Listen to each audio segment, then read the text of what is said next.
Hey, this is Warren Redlick. I'm here with Farzad Mesbahi. Farzad is a rising star in the YouTube community. I think he's probably already bigger than me, although I haven't watched yet. I didn't check the subscriber count, but he's really killing it. I'm really excited to have him on. We're going to talk about a bunch of different topics. We're going to start with talking about TeslaBot. I have advanced the theory that TeslaBot should be sold to customers in a beta program, and almost everyone has shot me down, and Farzad has agreed to come on the correct side and explain why TeslaBot should start in the factory instead of beta programs being handed out to idiots like us. We're also going to talk about use cases for bot once commercialized, about what a Robotaxi platform might look like, about manufacturing efficiency at Tesla, my personal project, a single passenger, hyper efficient electric vehicle for Robotaxi use targeting middle class people in poor countries, and maybe other uses. And then if we can get to it, the tendency for very successful people, this is something Elon talked about, to sort of drop out of the labor force, stop becoming productive because they've reached a certain point and they just have enough. So that's what we're going to talk about. Are you ready? Let's go. I have to throw that in there. I love it. I almost wanted to do it with you. Farzad, I've given a little bit of an introduction to you. I know you worked for Tesla. I know you've got, what else would you tell people about your background? Yeah, so a lot of my background comes from data and analytics. So just to give you a brief sort of summary of where I came from or whatever. So I was born in Spain to Iranian parents. They left Iran during the 1979 revolution. They went to Spain. I was born in Spain. We came to the States in 1999. With basically, I knew 5 words in English when I grew up.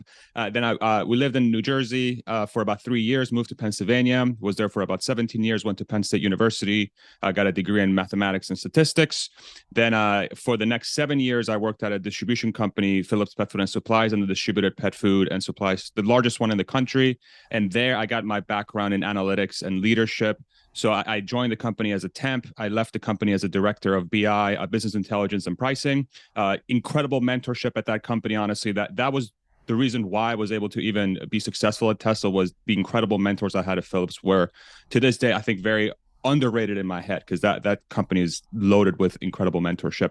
Went to Tesla for 4 years, from 2017 to 2021. I joined the supply chain distribution network, with the title of inventory control analyst, but really my role was to help grow the distribution network to the proper size so that I can be able to support 1, 2, 5, 10 million cars in the fleet. So I did that for 4 years, ran a bunch of programs, had a team of analysts and other folks, helped design warehouses, so on and so forth. And now for the last year, I've been doing this YouTube thing almost by accident. I just stumbled into it. It's been sort of this thing that started as this seems really fun and people seem to really enjoy my perspective. And now I just really enjoy being able to sit down with people and think about the future and creating dialogue around that. So yeah, that's who I am. And I love music. I have some guitars back here. I love playing my guitar. I have a cover band. I'm married. We're very happy. I'm the luckiest person in the world. That's basically the best summary I can come up with. Awesome. And I think you're wearing an Everyday Astronaut t-shirt. I am. Okay. Hell yeah. Just He's got the best merch. quick pitch. My merch, discriminate cogitandi, means critical thinking in Latin.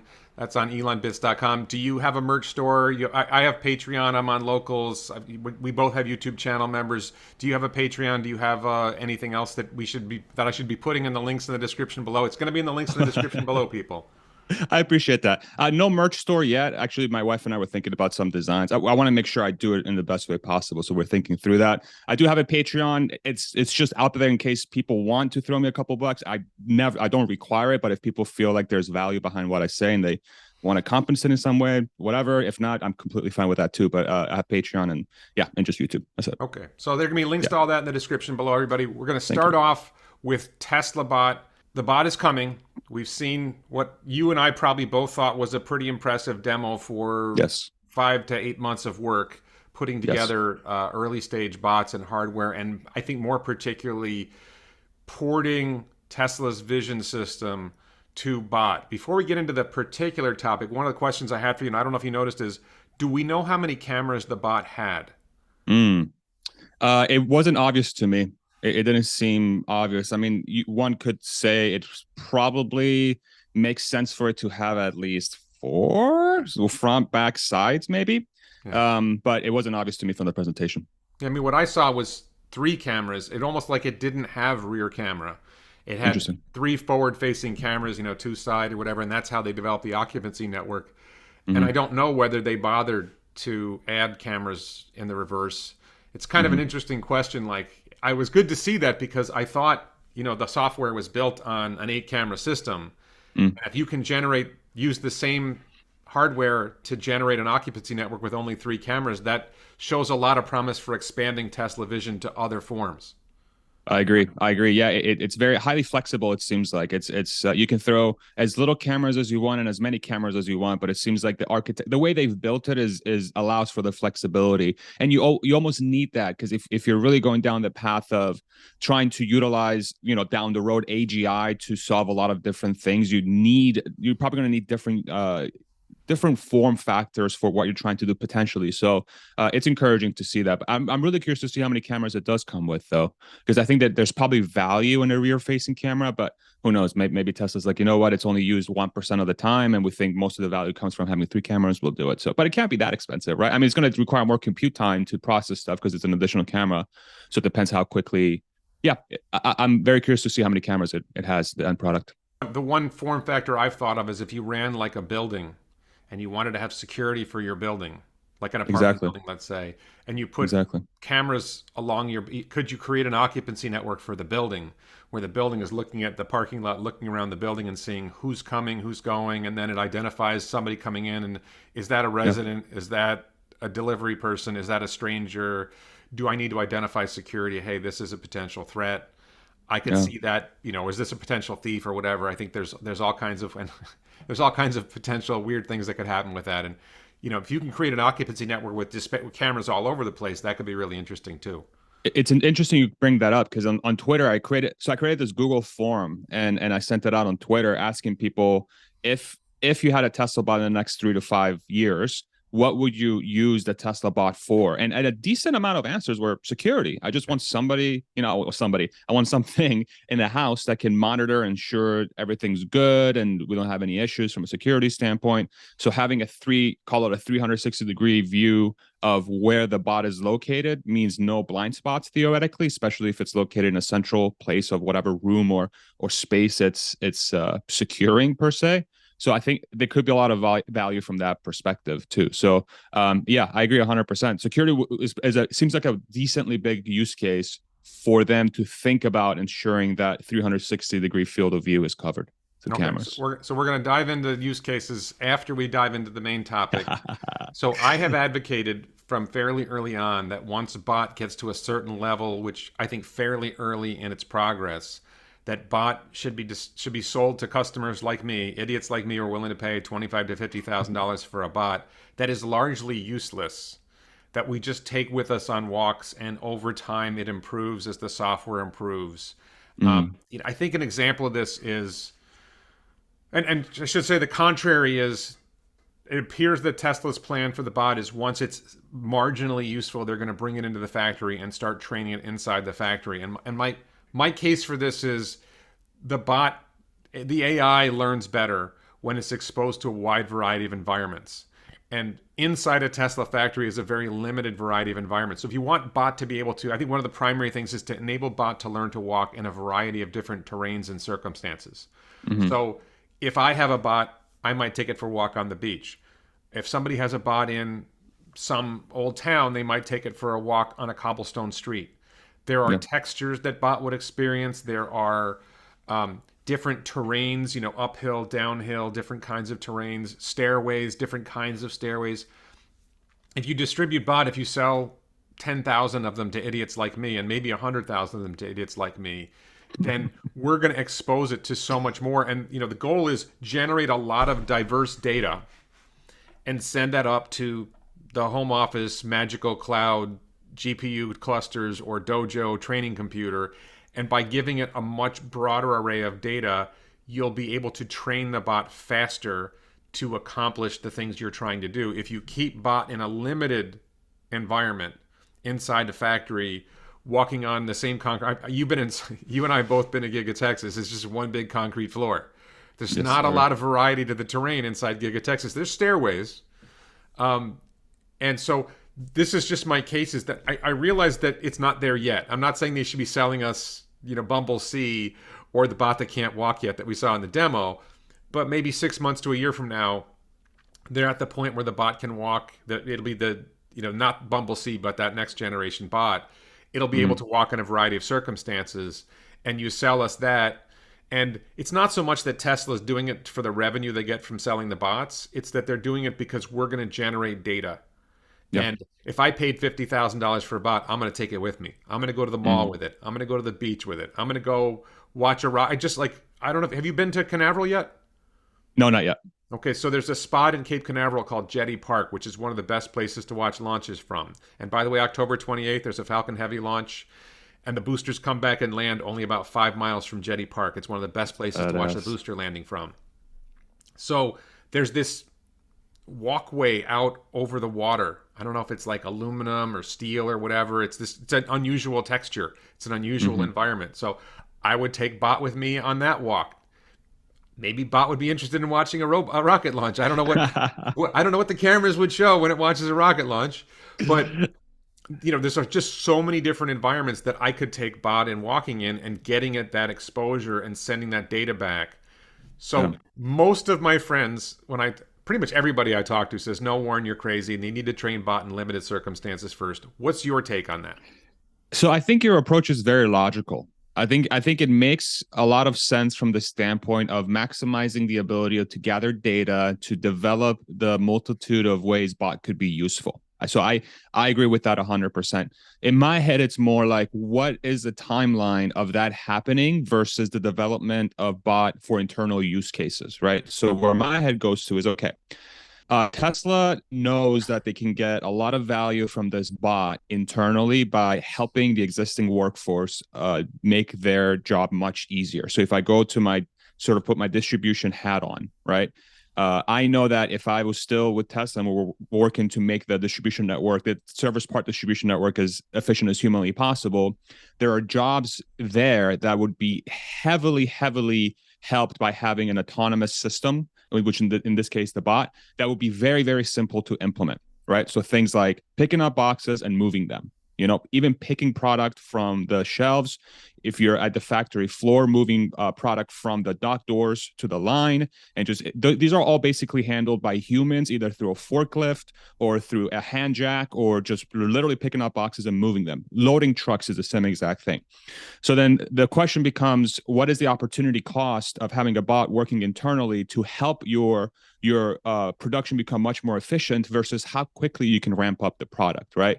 So in the next, say, 2 to 3 years, in my head, I don't think Tesla is going to be able to manufacture probably more than a few thousand bots realistically as they work through the process of ensuring that they work out all the kinks. It's a brand new thing. No one has mass produced robots before, right? It's Right. an extremely difficult thing. You have to build a supply chain for it. You have to build the processes for it. You have to build the lines for it. So then say you get 15 to 20,000 bots built in the next 2 to 3 years. Those bots are going to be significantly more helpful in my head to quote unquote society and advancing the advent of sustainable transport and so on and so forth within Tesla's grasp because they're able to optimize that bot to achieve those tasks much quicker and much more efficiently. I think once Tesla reaches a point that they say, okay, we've honed in manufacturing, we've honed in the supply chain, we're comfortable with how the bot's interacting with other humans. We think that the risk of the bot doing something quote unquote harmful, even accidentally to a human, has gone down to almost zero.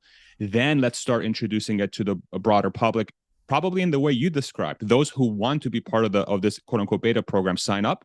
And then here's the price tag if you want one, buy it, and then you can do exactly what you want. But I do think there's lost opportunities if you introduce that too early because of the limited number of bots they're going to be able to produce and the outsized impact that bot would have internally because of how well they'll be able to control the function of that bot. And they can use that data set to train as well. Who knows? Like picking up box from place is something that they could, that's a very helpful task in the real world. You know, UPS and FedEx, the 99% of that job and that sort of industry is moving freight from one place to another. Yeah, a lot of machinery is used, but there's also a lot of hand work. Same thing in the house, picking up things and moving them around the house. So there's still data that becomes extremely useful, say from a low hanging fruit perspective.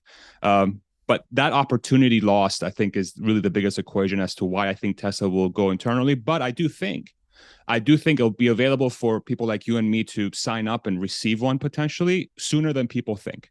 I think 3 to 5 years is probably a realistic way of thinking about it. It could be longer, depending on how many different complexities arise as you develop the product. But I hear you. I think what you're saying makes a ton of sense. But compare that versus how much value Tesla could gain from the bot. And I think Tesla gaining value from the bot seems to be much larger. What do you think? Well, I'm struck by what you're saying about the usefulness of bot in Tesla's operations. My sense is, let's say factory, because they talked about factories rather than distribution. I think distribution Sure. makes actually more sense to me than inside the factories. But my sense is Tesla's factories are the most efficient factories in the world.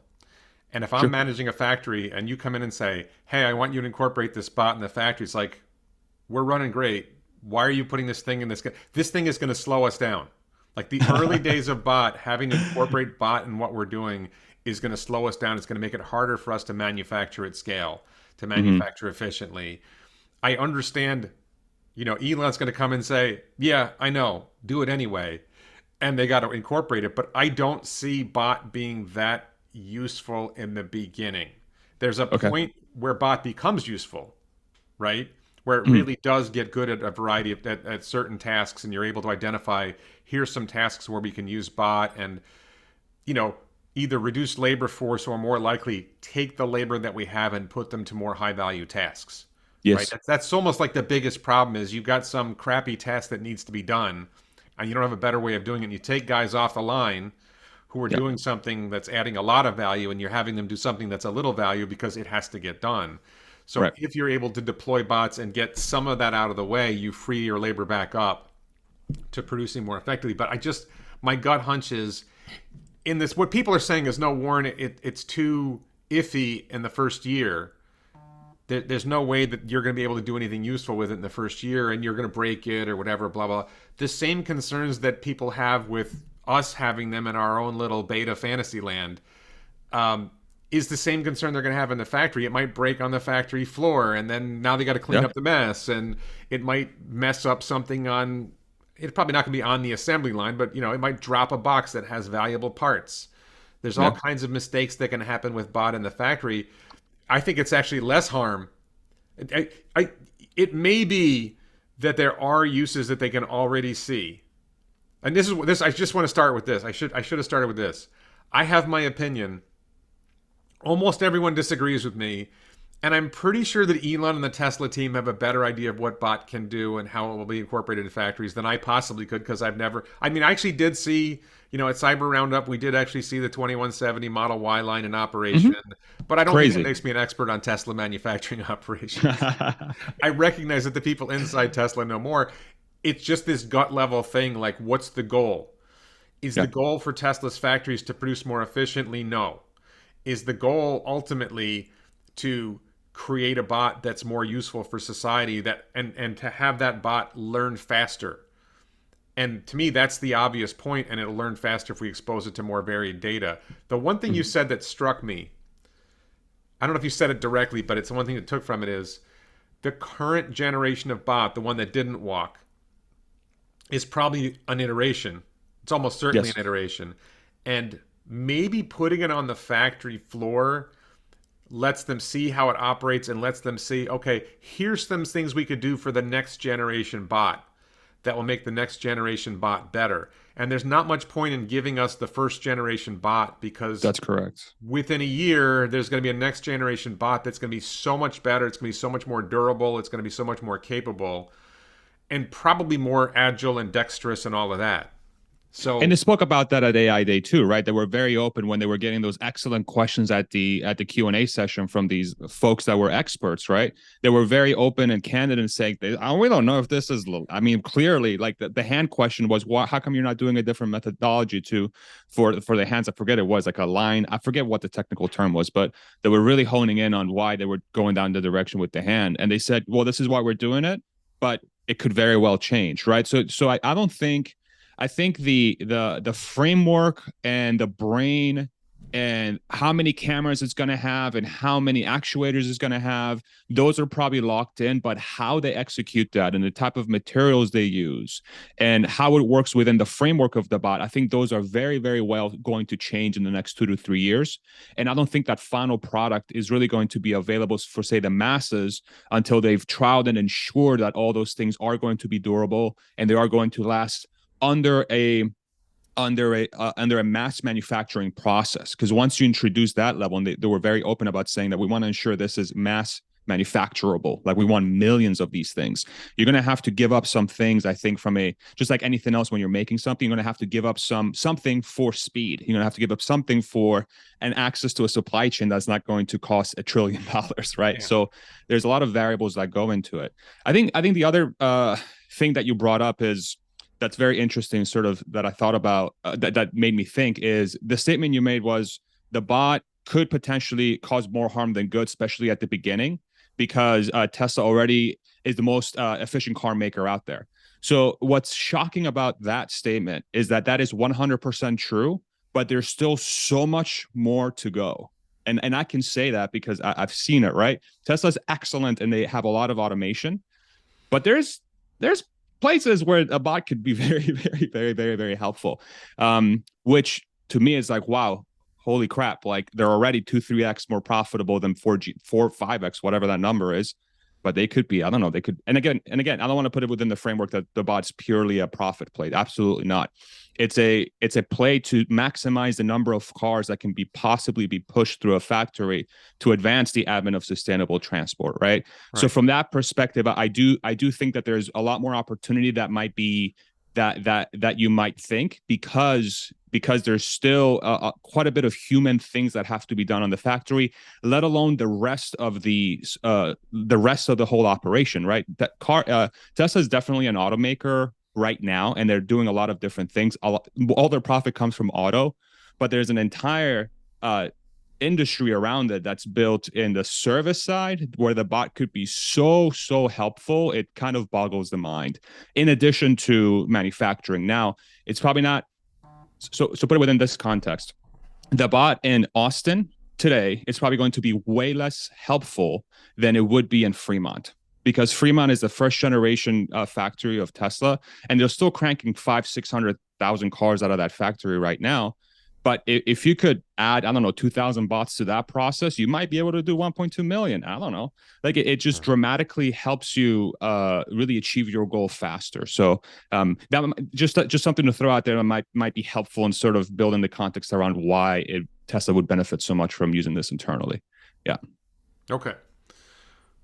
All right. So, and then just on little details, like we saw the call Bumble Z Generation 0 and then Optimus Subprime or whatever we're calling it, Generation 1. I'm looking towards the future of bot, and I think one of the things I wonder is, does it need to have 4 fingers and a thumb, or could it go to 3? Because there are plenty of humans who lose their pinky finger, let's say, and manage to work very well with 3. On the other hand, we have an extra knuckle. Like, I'm thinking about manufacturing complexity. For some reason, they chose to only have 1 knuckle and mid finger instead of 2. Mm-hmm. I don't know if people, because we have knuckle here and here. I think bot only has 1 knuckle in the middle. Mm-hmm. So on the one hand, I wonder, are they giving something up by not having 2 knuckles in the middle finger, and are they adding very little value by having that 4th finger on top of the thumb? And I don't know if you have any thoughts on the value of either going down to 3 fingers and a thumb, or going down to, or adding knuckles, or any thoughts on that?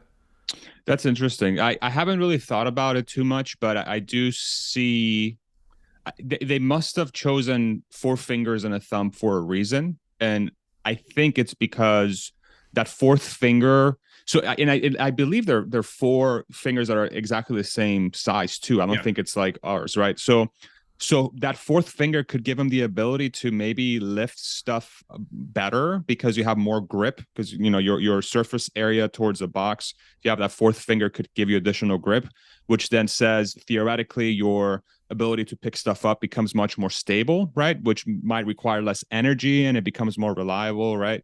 So, and it's very important to ensure you don't drop anything, especially in the long term, because that could be a safety issue. You're picking up a box, say for some reason, if you don't have that fourth finger, the chance of something dropping is I don't know, 1% more likely. By that 1%, your Chihuahua could be running under the box for a half second. You drop the box, Chihuahua's dead. That's a problem, right? So maybe that's the thought process behind it.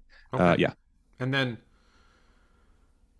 the I don't remember if they said the specs of the current generation Optimus. Did they say it was 173 pounds, or was it 73 kilograms, or is that what they were saying the average human was? I can look I it up. remember the goal for Optimus when they announced it at AI Day was 125 pounds, and I think the one that they have is significantly heavier. The not Bumble C again, but the Optimus Subprime or whatever Optimus.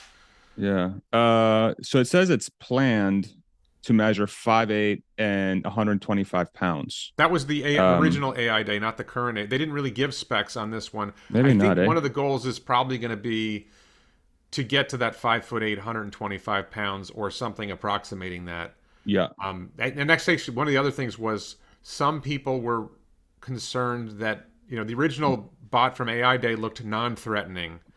The newer bot looked a little bit more potentially. I mean, I still didn't think it was threatening, but it still looked a little bit potentially more threatening. Making it look metallic, making it look more like a Terminator. Maybe they Sure. need to use soft plastic surfaces instead of hard metal surfaces. But again, we're still in generation one.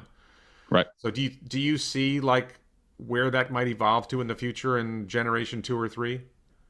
I think it makes sense to build something where the population is going to be comfortable living with it. I mean, you definitely once, just thinking about emotionally, I'm I think more people would be positive towards this. So like here's where my brain goes to. And I know this might be a topic we'll hit later, but the bot within some circles is going to be looked at as something that is quote unquote evil. It could be displacing jobs, right? Like these boring, repetitive, dangerous tasks. Some people that exist around the world have tied their meaning to that, and if something comes along that potentially displaces that, I think there is a lot of psychology that goes behind that. So that's one use case. The other one is going to be in your house and it's going to be taking care of your elderly or your pets or whatever. It's going to be acting as security. Maybe acting as security, it should look badass because you want people to kind of be a little bit like, oh my God, like this thing's looking at me, it looks crazy. But if it's going to live alongside humans, I think humans tend to just be more comfortable with something that they view as non-threatening or welcoming, right? But maybe that doesn't make I don't know, maybe in this first generation that's sold to consumers, let's say, maybe it's hard to achieve that if they want to mass scale the product because maybe the material sciences haven't caught up to that yet. I don't know. But I think it would benefit Tesla if they're able to make this thing seem more friendly in some way, because one of the questions that was answered at AI Day was around companionship. Somebody asked, about this being a companion. And I think Elon gave the answer of, yeah, like we can envision this long term being some sort of companion. I think most people would be comfortable with a companion that they view as less threatening than one that's more threatening. And I think there's different ways to do that. I mean, somebody could come out. Maybe there's a third party industry that comes up. You can dress up your bot. I don't freaking know. Yeah, Like there's like a lot of like opportunities wraps there. on Exactly. cars. Exactly. So it's interesting to think about. Okay. So that is a pretty good segue into what I wanted to talk about next, which is potential commercialized uses for bot outside the Yeah. factory in the short term. One of my Mm-hmm. favorites relates to security, which is imagine you have a facility with a perimeter and you need to patrol the perimeter. And currently you have 10 security guards walking around this facility, making sure everything's okay. If you could deploy 10 bots walking around the facility and reduce your security team to maybe 5 or 6 people, but more strategically located. The bots could Mm-hmm. walk around. This one of the key things here underlying this is, and I think I was wrong about this. My first general sense was using Tesla's vision system, Tesla's FSD, is really good for bot navigating space. Right. It's easy to see transferring the skill set of navigating a roadway with navigating a walking environment. It Yeah. was I did not expect to see it manipulating objects at AI Day. That was my big surprise. I mean, I knew that robots Mm. were out there manipulating objects, but to see that they somehow got that with the FSD computer, which isn't designed, cars don't manipulate objects. They avoid objects, right? Yeah. So that they trained that in. But so my vision at the time when I thought of this was the bot walking around the perimeter would not have to manipulate objects. It wouldn't even have to, Mm. if it sees a security threat, it doesn't have to interact with the security threat. It's just employing its vision system, identifying objects, identifying potential threats, and then just communicating back to the center, hey, I see something here. It relays back its video stream. Maybe it relays back its 3D reconstruction of the scene. And then the Yeah. security team can decide, do we need to do something about this? You don't need the bot to engage and, fight the intruder, right? The bot just needs to identify it so the security team can respond. Yeah. That seems to me like a fairly straightforward early use for bot that would generate value because those guys walking around the perimeter are probably getting 15, $20 an hour, and the bot can run 2 shifts, and there's a huge amount of value generated there. I'm not saying that that's, millions of jobs, millions of bots, but anyway, what do you think about that potential use? Security, walking the perimeter, just observing Yeah. and relaying back information, and what are some other short-term commercialized uses you see for bot? Yeah, the security one to me is, and I agree with you. I think it's the lowest hanging fruit that can bring the most a decent amount of value from the get go. Because like you said, it just requires moving around a 3D space. That's it. That's all you got to do. And even if it's better yet, if the floor is flat, like a mall, like have a upstairs bot and a downstairs bot, or 10 upstairs bots. That's great. But I think what's the important thing to put within the context of that is that what kind of message does Tesla send if the first use case for the bot is security for those that can afford the bot, right? So how this product it gets introduced to the culture, I think it's very, very important. But from a use case perspective, it makes the most sense. However, I think if it's going to become available for folks to purchase, it's going to be able to do security and other things, right? So security is going to be part of the equation. And I don't think they'll introduce it as just, I'd say, first tier. It just does security, buy it as a security bot. And yeah, there's going to be a market. People are going to want to pay for that, especially if they feel like they own something that needs to be protected in some form, or some shape or form. However, I do think it needs to be helpful to humans in more than just security. So helping around the house, I think it's probably going to be a big one. Well, let me put it in two different contexts. I think there's going to be use cases for it for businesses, and there's going to be use cases for it for the general public. And I'm really curious to see how Tesla is looking to introduce this to the general public, if it's going to be hand in hand with the business cases, or if it's going to be, say, second generation of the bot being sold to the masses. If it gets introduced as a business first tool, then I do think the security plus moving freight and being generally helpful to physical labor, which they can very easily draw from their expertise, especially in a manufacturing or distribution environment, becomes a much more straightforward implementation. But again, what is the perceived psychology of that from a cultural perspective? In my head, I think there is a danger of people perceiving Tesla as, oh, they're just building things for businesses and for situations where people can use automation to displace work. I don't know. I think that's where my head goes. So I do think Tesla will try its best to also make this available for the general public as well, like you and I, or whoever wants to use in their home. But it has to be more useful than just security. So again, helping around the house, moving objects. I don't know. Folding laundry seems like a very difficult one to solve, but if it can do that, holy shit! Like I'll buy one yesterday because that is my least favorite chore. Mopping the floors. I don't know. But these are difficult things. It's going to take some time to learn.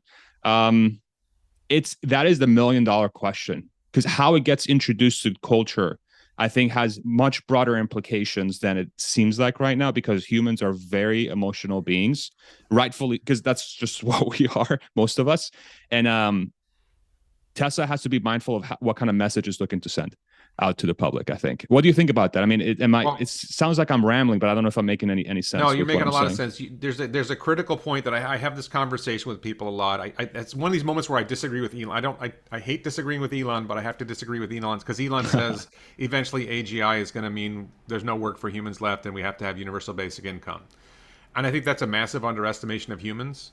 And I think it's a massive misread of what happens when we introduce technology into the workplace or into life. So, for example, anybody who complains about this is not willing to remove the dishwasher, the automatic dishwasher from their house and clean dishes by hand themselves, right? The automatic dishwasher freed us up from the boring, repetitive, and not dangerous work of washing dishes, right? We use automation all the time.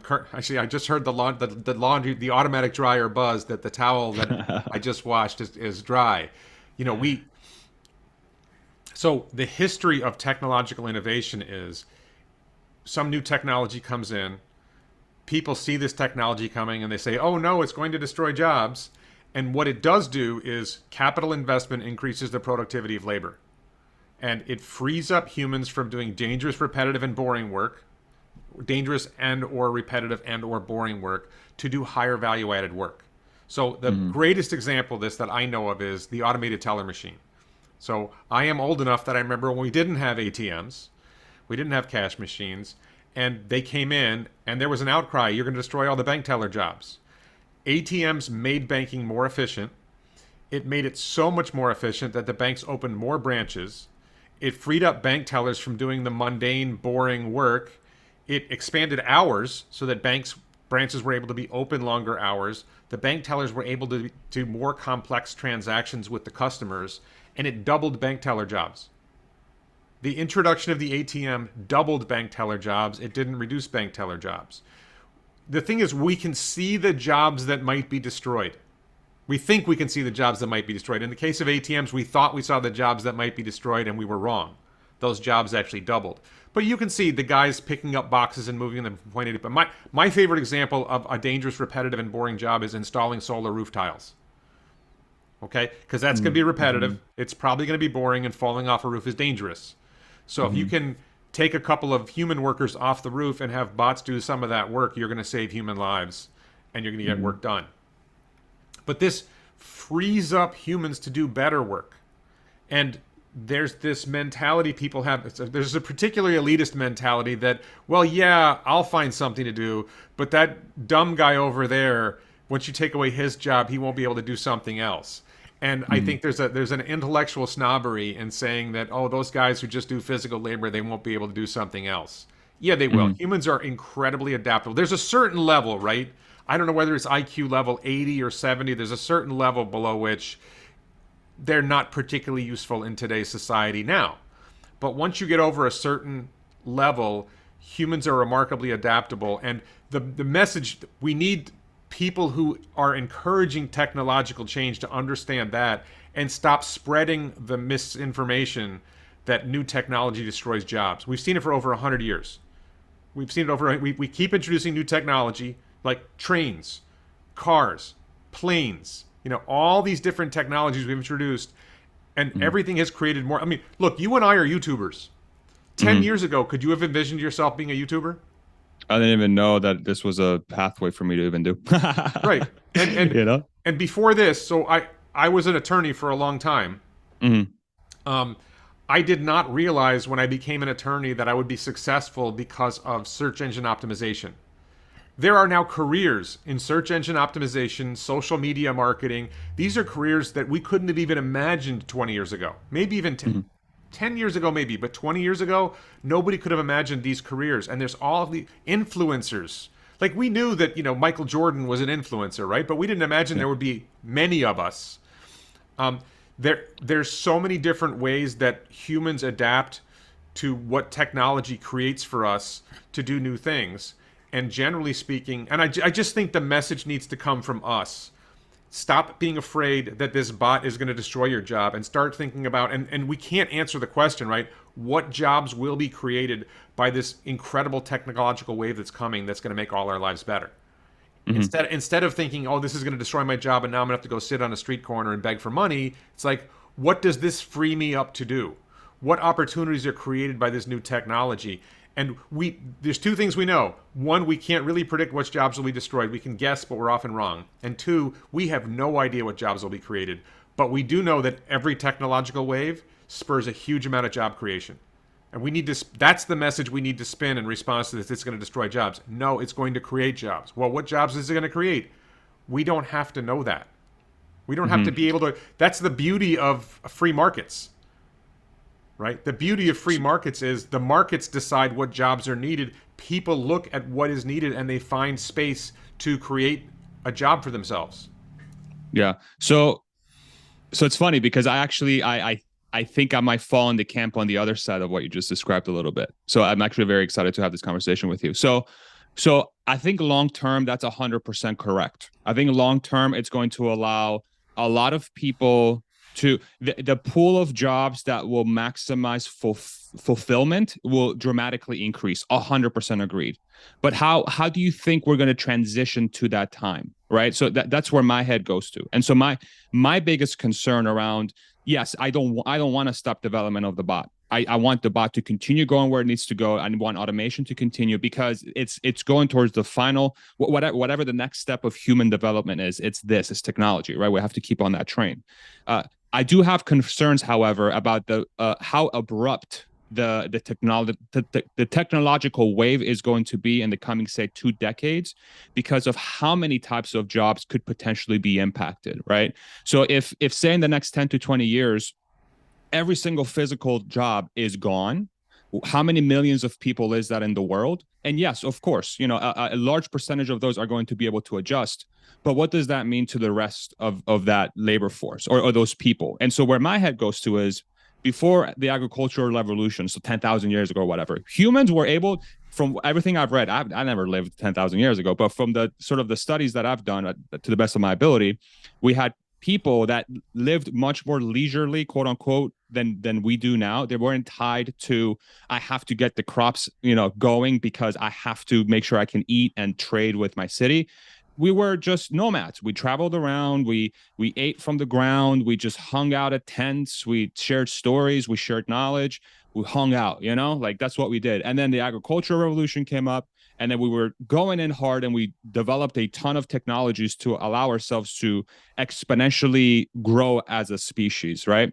So, but then what it seems like to me is we're going from this current time of so much work that we have to do, quote unquote, to back to before the agricultural revolution, before 10,000 years ago.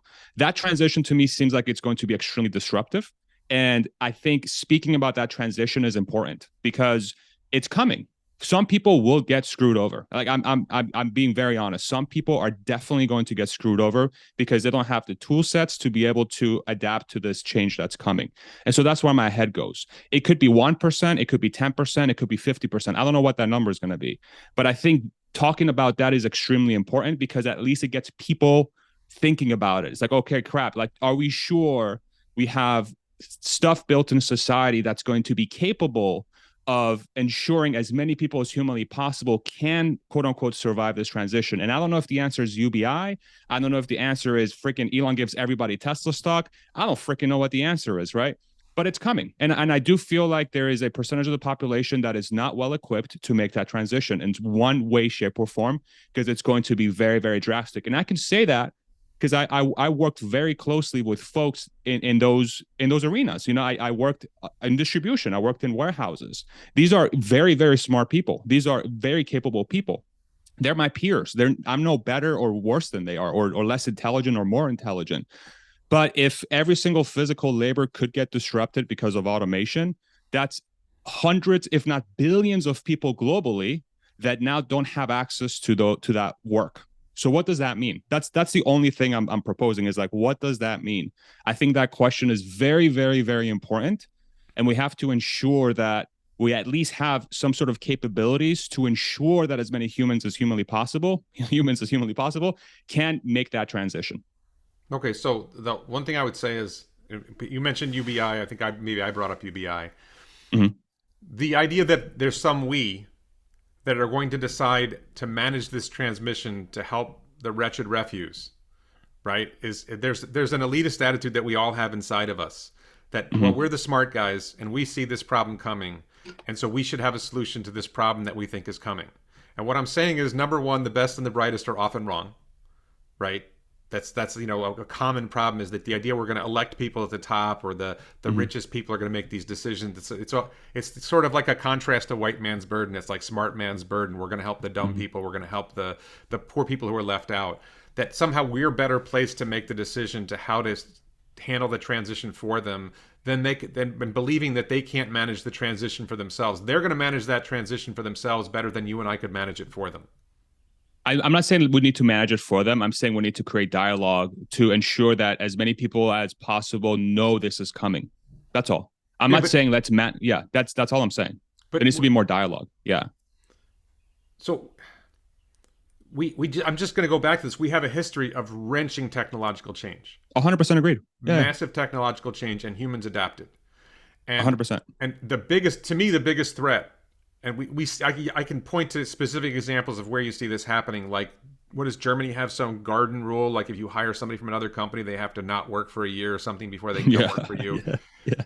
If you let government intervene in free markets, if you say, we have this problem that we see coming, where no, because universal basic income is the government intervening in free markets. It's Yeah, but taking I'm not money saying from government somebody. intervenes. It's Yeah. taking money from somebody and giving it to somebody else. It's an intervention. Yeah.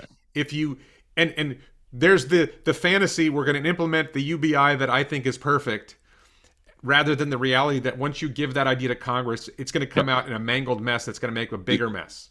Let me be clear real quick. I'm not saying government is the solution. I'm not saying UBI is the solution. I don't know what the solution is, right? All I'm saying is that what my gut tells me is that as technology is getting better exponentially, I mean, what some could argue with the bot logarithmically, it's going to we're going to have a vertical line. The percentage of humans that are going to be quote unquote impacted, displaced, enhanced, whatever you want to call it, by technology is going to be orders of magnitude greater. And where my head goes to is like, okay, do we have the mental sort of like fortitude as a species to be able to handle that transition? Because it's never happened before, ever this quickly. That's, I think, is going to happen, right? I don't want to be ignorant and say, I think this is what's going to happen. My head tells me is that what can happen. So the stuff that's happening right now that might take, I don't know, 10 years, like the advent of the smartphone. It took 10 years and it created a bunch of jobs, and theoretically it displaced some jobs because now this camera is better than a lot of the stuff that's out there. I don't know. Just use whatever example you want. Now I think, there you go. You got the new one, it looks like. iPhone Pro. Yeah. That's right. So I think what's going to happen is that instead of, it takes 10 years to make something crazy, and then it takes 5 years, then it takes 2 years, then it takes 1 year, then it takes 6 months, then it takes 3 months, then it takes 1 month. All I'm saying is that 1 month to 15-day period of something getting disrupted seems like it could cause a lot of upheaval and craziness. And talking about what that could imply is extremely important. That's all I'm saying. I'm not saying government step in and fix it. I'm not saying, that people aren't going to be able to figure out because I think they're somehow dumber than I am or you are or anybody else. That's not what I'm saying at all. All I'm saying is we need to talk about it more because it's coming. I feel like it's coming. So, and I think you and I are kind of saying the same thing because in the end, I agree with you. I think it's going to, again, maximize the number of people that will be fulfilled by doing something that actually brings value to humanity and they enjoy doing. But I think the transition to get to that point could be very disruptive. And I want it to be 1 trillion humans enjoying that versus 1 billion. That's all I'm saying. Yeah, no, I'm actually want to come to that point, but I think I'm arguing more with Andrew Yang and Elon than I am with you, just to be maybe. clear. Yeah. Your point about the 1 trillion humans, I mean, one of the reasons why I don't think it's going to be disruptive to the labor force is we're seeing labor market shortages, and those shortages are growing, and we're seeing potential population collapse with people choosing not to have children or not having children in the same volumes. And there's some talk that certain countries like China and South Korea maybe Singapore, I forget what other countries, their birth rates are so low and have been so low for so long Yeah. that they're running out of working age population, Mm. and that's going to be a radical impact. And so bringing the bots in, it's not taking jobs from people who have them, it's taking jobs from people who don't exist. Correct. And there's a really, I don't think we're going to talk about it in this talk, but there's, in the future, we're at some point we're going to have to figure out how to turn the birth rate around. Otherwise, there aren't going to be any people, Yeah. right? Yeah. So Yeah. Can I just throw one yeah, thing out there? Just one thing. So, and we can move wherever you want. This is your podcast, but my head. So if all drivers and all warehouse workers are and all mall attendants, shopping attendants, freight movers, FedEx, UPS workers, if all of them get displaced in 5 years, that's a lot of people. That's all I'm saying. And then I think that could cause some problem. I just want to make sure that I put that within the context of what it means for short-term displacement. but Now, it could be it yeah. can't Go happen in ahead. 5 years. It's not something that could possibly happen in 5 years. You've got, let's say truck drivers. 10 years. No, let's go out to 2030, and Tesla's producing Okay. 20 million cars a year. Okay, Mm-hmm. and they're robotaxis, and they replace 5 cars. So it's Mm-hmm. effectively 100. They're replacing 100 million cars a year, or 100 million drivers a year. Mm-hmm. There's 2 billion cars on the road. Mm-hmm. So it's still going to take 20 years to replace the global fleet, and that Mm-hmm. starts 8 years from now. And that assumes there's no economic growth, which creates more demand for vehicles and transportation, Okay. which is ignoring the reality that if you're lowering the cost of transportation, you're going to have more demand for transport. You're going to increase Yep. the demand for transportation. So it part of it is a lack of recognition that this frees up human labor to do more, and humans are flexible. And part of it is a lack of recognition that what did Elon say on Autonomy Day, that you're increasing the efficiency of the simulation, right? Mm-hmm. If you replace a car that sits 22 hours a day with a car that sits only 6 hours a day, that does 5 to 9 times as much work, then you're increasing the productivity of everything in society, and more is produced, and there's more for everyone. Mm-hmm. It's the age of abundance, and people have this natural reaction of fearing change, when Mm-hmm. we've seen for the last 100 years that technological change is almost universally a good thing. So, I don't want to keep hammering. Do you want to move on to a different one? Yeah, Because I have a few other things. go ahead. Okay. So how, so who's going to have access to, so like, let's move that to 2040 now. Like I said, let's move to 2040. You have, so what percentage so let's just use this. What percentage of vehicles on the road are going to be autonomous by then, right? I'm hoping Tesla plus others have figured Half. this out by then. Half. Okay. So, and then how many bots globally, half, more in rich countries. globally? Yes, sir. And then how many bots are going to be out there just walking around doing stuff, you think, by 2040? Well, I mean, we could talk And who's about going to have access to those bots? we Yeah. could talk about use cases for bot. I think the biggest use case for bot is space. Is space, the moon, and Mars. Oh, sure. Yeah, yeah. I think the demand for bot, if you're going to have 1 million people on Mars, you're going to have easily 10 million bots on Mars. Okay. The ratio of bot to human on Mars is going to be insane, because bot can go Mm-hmm. outside. Mm-hmm. Yeah, yeah, yeah. Talk about dangerous. Yeah. Walking outside on Mars is dangerous. Walking outside of you're going to cover the moon and Mars with bots. Yeah. And if Do you're you, do you go ahead? Sorry.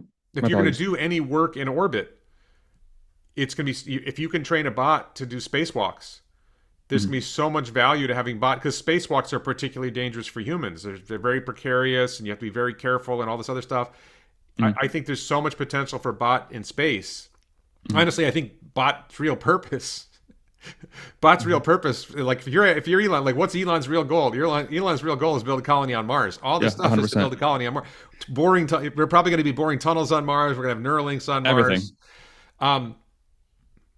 Yeah, I think, but in terms of who's going to have access to bot, similar to Robotaxi, if you think about it, who's going to own the bot? Well, okay, there's going to be fleet owners. Maybe Tesla's going to own the bot. But the question isn't who's going to own the bot. The question is who's going to be able to use the bot short term. Mm-hmm. And, who's going to be able, I need somebody to come clean, work on my backyard for an hour.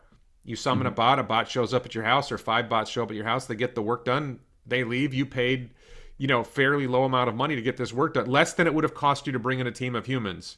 And Sure. you get more stuff. Think about how much cleanup is going on right now in Southwest Florida. Jeremy Judkins. I think you know who Jeremy Judkins is. Yep. He's got a mess in Yep. his house. Jeremy Judkins, for those who don't know, is a Twitter and TikTok and I think YouTube personality who's a Tesla guy. He owns the same car I do, a red Model X Plaid with white seats. His is in a little worse shape than mine now. But there's all these people in this situation where they need cleanup done, they need things fixed, and it's really hard to get work done in today's Yeah. world. And if I could just say, hey, send me over 5 bots and put them to work and then send them back at the end of the day, instead of thinking about who owns it, think about who benefits from it. And you see a lot of things getting done. So under that context, do you foresee labor being sort of like commoditized in a way that it becomes so dang cheap that anybody's going to have access to it? Is that how you think about it? Yeah, I mean that's the whole point, right? Right Yeah. now, if I want to bring a guy to my house to do work, I got to pay him $20 an hour. If I can have a bot come do the work for $2 an hour, Right. and I can have 5 bots do the work, Great. get more work done, cost me half as Perfect. much money.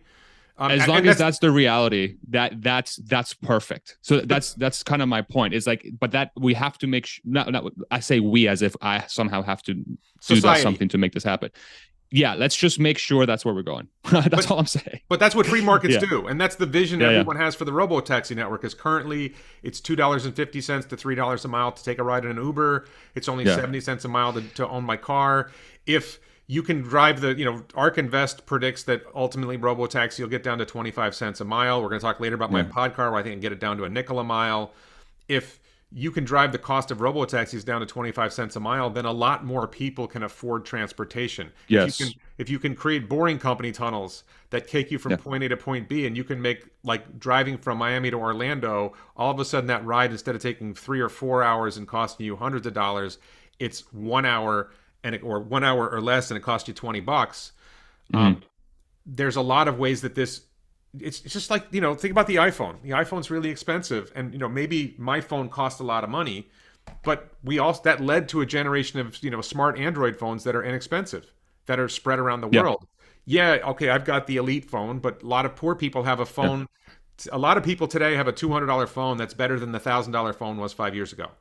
Yeah. So I 100% agree with you. So I think that if that becomes the trend of this because of free markets, and that's just what happens with technology, beautiful.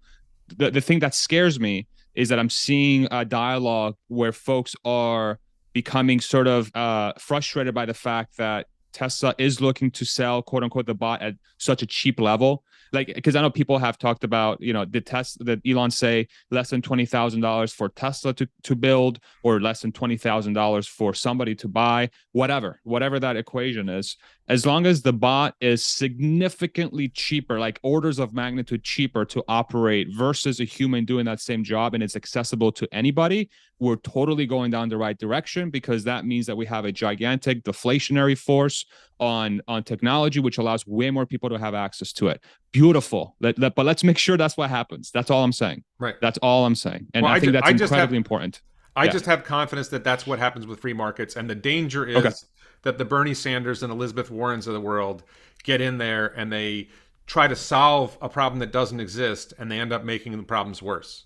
I mean, you can look at how much money government has thrown at education to make education less expensive, and education keeps getting more expensive, and how much money government has thrown at making medicine, healthcare less expensive, and it always gets more expensive. Like, the more government you throw at the problem, the worse it gets. If we can recognize, free markets really seem to work really well in technology, and our phones got cheaper and our computers got cheaper, and all this technological change that we have around us that's visible in your background and that I'm operating on right now, all of this happened because free markets allowed it to happen. If you put Bernie and Elizabeth Warren in charge, as a Warren, I'm a little concerned about invoking Elizabeth Warren, but if you put Bernie and Elizabeth Warren in charge, I guarantee you it won't be a happy ending.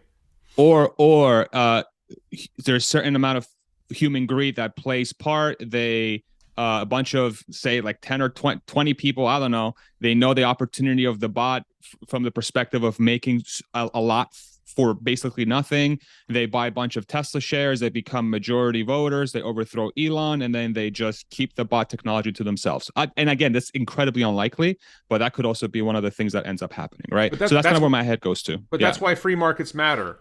And it's only a matter of time before somebody else comes up. If you take control of the Tesla bot and you raise the price and you make it restrictive, then some other company is going to make a bot that's going to outcompete you in a free market.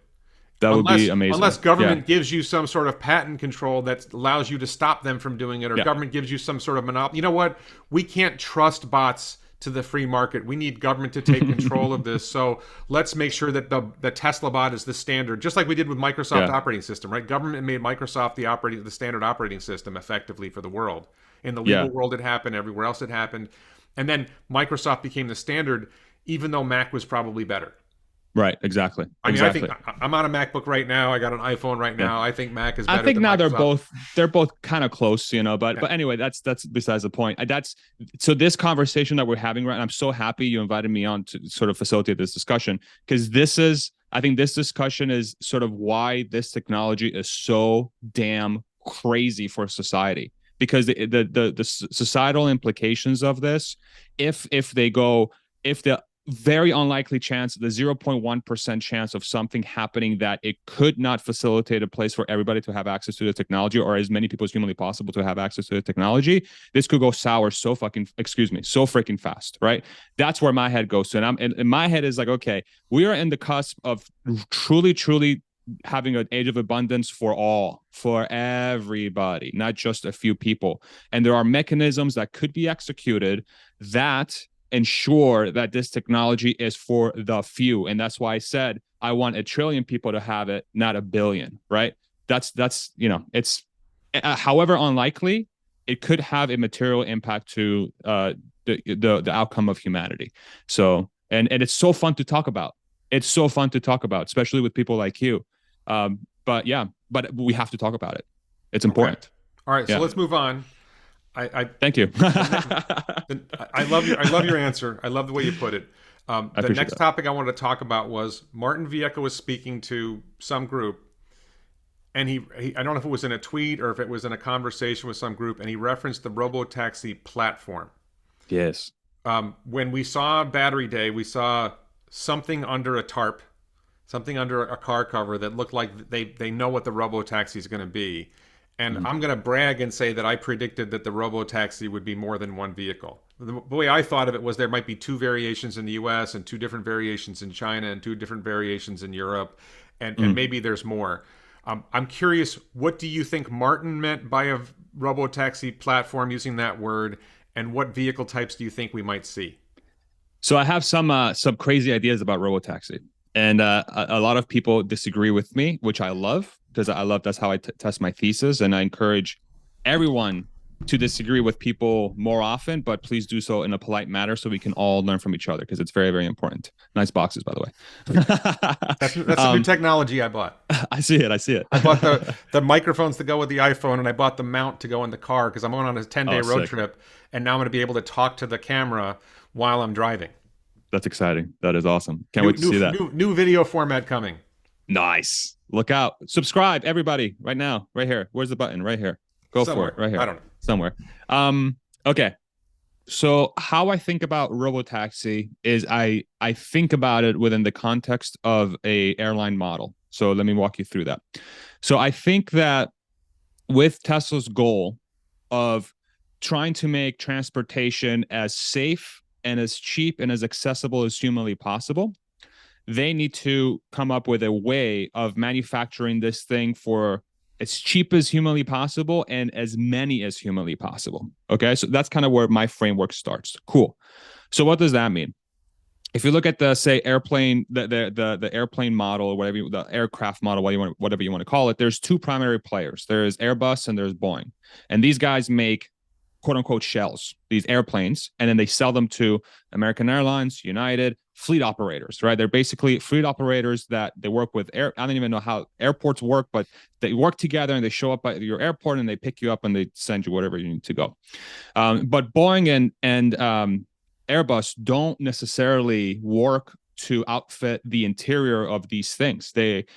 Regulation has come up with some sort of standard that says, as a fleet operator, you can only set up the interior like this. But then JetBlue has a slightly different, Virgin has a different, United has a different, they service it differently. Spirit is like a bus in the air. It's like there's a lot of different ways to execute it. So I think long term, call it, I say maybe 10 years from now, what platform means to me is that Tesla is going to manufacture a quote unquote a shell, a robotaxi shell, which is going to be the chassis, the powertrain, the battery, safety equipment internally, maybe a screen, but that's it. And then there's going to be this entire industry that's going to arise around this platform where you're going to have fleet providers that are, through regulation or whatever, they're going to completely customize the interior of the robotaxi to offer whatever service they choose to offer on the Tesla network. So the Tesla network becomes basically a hub it's like an airport that you and I can go on the Robotaxi app, and then there's all these fleet providers providing robotaxis that offer different styles of transportation. So say I want to drive down to, I don't know, freaking Houston, and I want something that's optimized for as a workspace. I have a workspace robotaxi. I don't know, it's 20 cents a mile or 15 cents a mile, and it's provided by fleet operator blah. I have some miles with them, whatever you want to call it, right? But then you also have some another fleet operator that optimizes for, I don't know, getting high or freaking partying in the robotaxi. So, and the reason why I think that way is because once this technology is available, and then you have a vehicle that is essentially taking you anywhere, and it becomes a mobile, like a very small mobile home, then I think the market's going to demand a lot of different use cases for this thing. And I think it's in Tesla's best interest to essentially outsource a general assembly to whoever wants to take it on. And all they have to focus on is just cranking these suckers out in as high volume as possible, as automated as possible, and thus being able to achieve a really low cost framework around providing autonomous vehicles to everybody. And that's what I think about when they say platform. I think they say, here's the platform. You guys figure out how you want to outfit the internals, work with regulators, we'll come up with a standard, boom. And now you have friggin' thing that Tesla basically owns as far as like the operation of it. Every time somebody adds the robotaxis to their fleet, they take, I don't know, 5%, 10%, but then the fleet operator keeps 90%. So it sounds crazy, but I think long term, in my head, that makes the most sense. But I'm curious to hear why I'm wrong. Okay, so number one, I love your concept, and my own concept is in India it will be called Kara Sutra, but okay, that's a different use case. It's a slightly different use case than I wonder what it's for. But at Autonomy Day, Elon said that 80% of trips were one person going from point A to point B.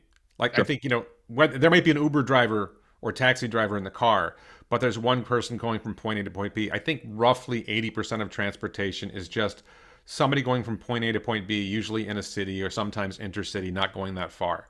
So I think there's an overwhelmingly large robotaxi use case. This is why I want to make a single passenger electric vehicle, because I think the single passenger electric vehicle is hyper efficient. Sure. But it's going to be smaller than anything this platform you're describing Tesla making. Sure. Right. And I'm not saying I'm right, by the way. I actually talked to somebody really high up at Tesla I've actually talked to two people really high up at Tesla about this idea. And one of them didn't have an opinion, but said, we're not doing that. And the other one said he didn't think it was a good idea. Okay. I'm doing it anyway. He thought it was good for like increasing the bandwidth of the lanes, right? If it's half as width of a car, you can get twice as much bandwidth. But he didn't see the efficiency gain that I see. Sure. But I'm going with it anyway because I'm stupid. But regardless, if you recognize that a lot of trips are one person going from point A to point B, like 80% of the trips, then 80% of the vehicles in your fleet are going to be this type of vehicle. There's still room for your world of individual fleet operators saying, I think there's an opportunity for this type of use. I think there's an opportunity for that. I mean, my vision of it is Cybertruck is the tow vehicle. And people, by the way, I say people aren't going to buy cars anymore. And they're like, well, what about the contractor who needs his truck on the job? And I say, instead of having a truck, he has a trailer. When he needs to go from one job site to another, he calls for a Cybertruck. The Cybertruck hooks up, tows him to the new job site. Cybertruck goes off and keeps, instead of having the motor and drivetrain and a lot of the value of the vehicle sitting still doing nothing for 6 hours while he's at one job site, that Cybertruck goes around and transports different trailers. And now you actually have, you're able, instead, since you're not spending money on the drivetrain of the vehicle, you can spend more money having your trailer even better equipped as a contractor for the work that you want to do. So, or you want to tow your boat to the lake. Cybertruck comes, tows your boat to the lake, takes somebody else's boat back, does some other jobs. Instead of having your truck sit at the lake all weekend or all week while you're out at the lake, the truck is going out and doing more work and getting more efficiency out of that thing. So I think there's a lot of specific use cases. Towing is a particular one where Cybertruck fits really well in the Robotaxi network, and I don't think that's the Robotaxi platform doing towing. I could be wrong. I think Cybertruck is going to fill that role much more effectively than if you enable towing on the Robotaxi platform. My take on the Robotaxi platform is you're going to have a small sedan or coupe that's designed to carry one person from point A to point B, or one, two, three people from point A to point B. Like the efficiency gain I see from having single passenger vehicle, maybe you can make this one small use case close enough that I'm not generating that much gain. And then you have like a 12 passenger one that's taking people on intercity trips, or there's certain trips where you identified here's where we can put 8 to 12 people in a vehicle. And then you're going to have like a cargo van. And then you're going to have, and I think a lot of these things could potentially be built on the same platform with a different shape. And you need super aerodynamics, minimize frontal surface area, minimize coefficient of drag so you can get more efficiency out of the platform. I have a hunch that Tesla has something up their sleeve in battery technology with the 4680, or in motor technology or transmissions. They're doing something so that the next generation vehicle, I think the Model 3 tops out around 4.5 miles a kilowatt hour. Something like that. I don't think you tend to see more than 4.5 miles a kilowatt hour of most electric vehicles today. Lucid might claim they have more, but the practical reality is you're about 4.5. So can they get to 6 miles a kilowatt hour with the Robotaxi platform? And how would you do that? And I don't know, because that would be a significant jump, right? I'm targeting in my brain, I can get 20 miles a kilowatt hour out of my single passenger EV. I'm probably reaching, but I think if I can get there, then I can dramatically lower the cost per mile to the passenger. So Okay. I just see that there's a lot, and then there might be use cases in boring company tunnels that we haven't talked about, right? There might be different platforms there. Is there a role for an SUV in this world I described? If you're doing a robotaxi, do you need an SUV platform versus just having a cargo van with a couple seats in the front? I don't know the answer to that question. But I just come back to this, to your point. I think you're going to see 80% of the market is served by sort of standardized robotaxis that are transporting people from point A to point B. And then there's the 20% of the market, which is huge, right? 20% of the global transportation market is still really, really big, right? There's a lot of potential for fleet operators to say, I have a solution to a niche market that Tesla's not addressing, or that the standard fleet operators aren't addressing. And that's still, 20% of the market is, billions of people. It's a billion people doing stuff. Yeah, that's a very interesting point. I think where my head goes to is, if buildings say this, let's use the extreme case or the larger case of 12 people per, like a platform that, say, facilitates a van style robotaxi.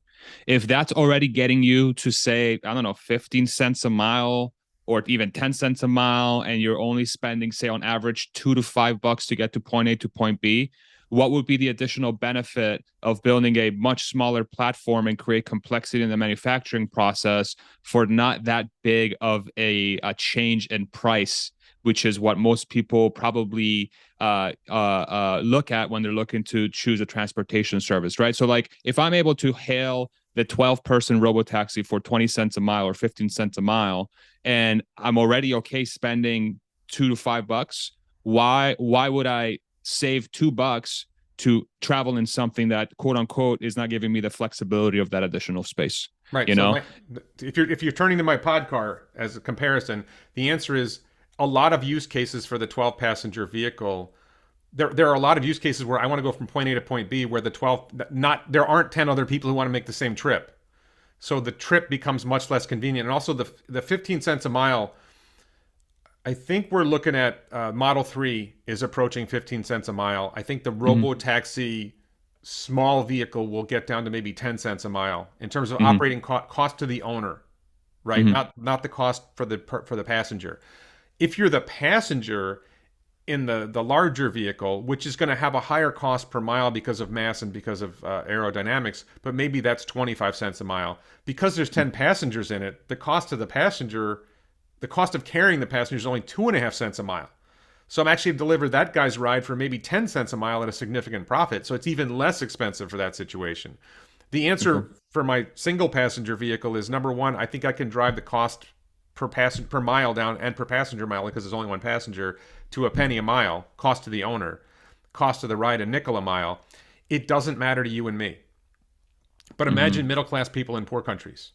There's a guy who's living on $2,000 a year, and he takes every 3 times a year, he takes a 100-mile trip to his village, 100 miles outside of town or something like that. And if I can save that guy money, like if I can save that guy $10 on his trip, and I can save him 2 hours in terms of convenience, because normal transportation in his country is really inconvenient. And if I can make him a little bit safer than some of his options, if I can make him a little bit more comfortable than some of his options, I might help a billion people that way. And it doesn't sound like a lot. I'm saving him $10 on the trip.